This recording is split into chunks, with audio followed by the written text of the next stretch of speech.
જય શ્રી રામ ભક્તોજનો. આ સૃષ્ટિમાં આ સૂર્ય ભગવાનના પ્રકાશથી આખી સૃષ્ટિ ચાલી રહી છે. તો ચૈતન્ય આત્મા આપણા શરીરમાં ઘણા લોકો કહે કે ચૈતન્ય આત્મા છે, પણ એમાં તમે વિચાર કરો કે જે સૃષ્ટિ સૂર્યના પ્રકાશથી આખી સૃષ્ટિ ચાલી રહી છે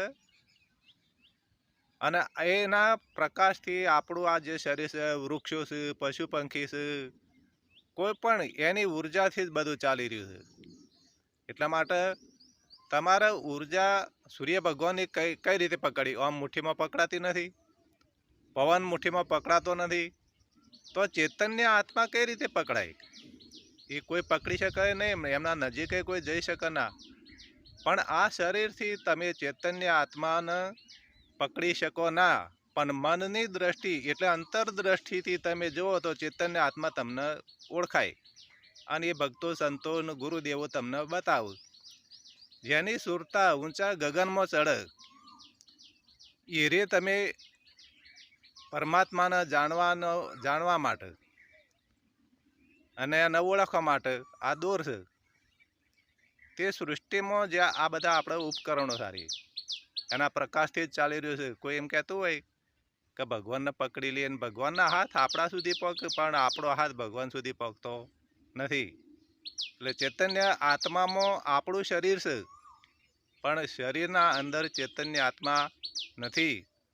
કારણ કે એના આ સૂર્યમાં જો સૂર્યનું તેજ બધા આખી સૃષ્ટિમાં ચાલે છે, તો એ આ સૂર્ય ભગવાન જો એનો પ્રકાશ ના હોય તો કોઈ ઘાસચારો કે આ વૃક્ષો કે આપણે પશુ પંખી કોઈ જીવિત ના રહી શકીએ. પવન ના હોય અને સૂર્ય ના હોય તો આ સૃષ્ટિમાં કોઈ લીલું ઘાસ ના હોય કે કોઈ પણ વસ્તુ ના હોય. આ દરેકની જરૂર છે. માટે તમારે ચૈતન્ય આત્માને ઓળખવું હોય ને તો આ મનની દ્રષ્ટિથી, અને એક બીજું શરીર આવે છે એવું કે આ શરીર તમે ના ઓળખી શકો, પણ મન, બુદ્ધિ, અહંકાર આ બધું જે એના શરીરમાં જે છે ને એ આખું અલગ શરીર છે. એના ગુરુદેવો સમજાવે કે ભાઈ તમે એ શરીરને તમે ઓળખો, અને મનના માધ્યમથી આ શરીર તો ઠીક છે, પણ મનથી તમે મનની દ્રષ્ટિથી તમે ચૈતન્ય આત્મામાં પ્રવેશ કરી શકો. અહીં કણ મોક્ષ મળે, પણ એ તો કોને શક્ય હોય? કોઈક ભાગ્ય જ કરી શકે.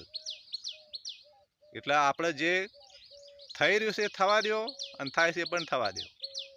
આપણે વધારે જાણો કે ના જાણો, પણ પરમાત્માના પ્રકાશથી આ બધું ચાલી રહ્યું છે. જય શ્રી રામ ભક્તો.